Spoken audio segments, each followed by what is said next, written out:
There's a new mission that's suddenly opened up, but it's strictly on a volunteer basis.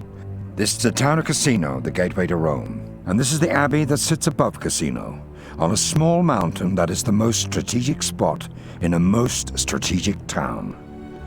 The Allies have been stuck here for weeks, unable to take the hill or the abbey from the Germans, and time is running out.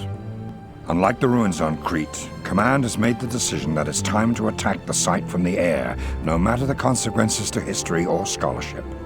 The abbey has been there for over 1,400 years, and tomorrow it's going to be bombed into oblivion.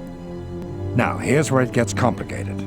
Just within the last hour, we finished translating a message that was transmitted from the abbey last night. It was written in, of all things, Latin. What it says is quite troubling. The author claims to be a monk sympathetic to the Allied cause, someone who doesn't want to see any more loss of life on either side. Now, here's the really distressing part. The monk claims that there are several downed American pilots being held inside as prisoners of war. He says they're confined to cells in the old part of the abbey and would surely be killed in a raid. There certainly have been a lot of airmen from the 8th Air Force lost over Italy, so the monk's claim is not without merit.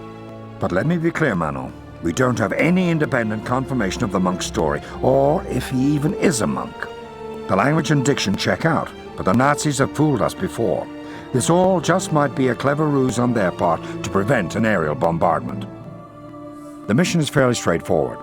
Clandestinely infiltrate the abbey, rescue the POWs, and disrupt the Germans' operation by destroying whatever equipment you can. The monk's message contained very specific instructions on how to sneak inside, which you can read on the plane if you accept this mission.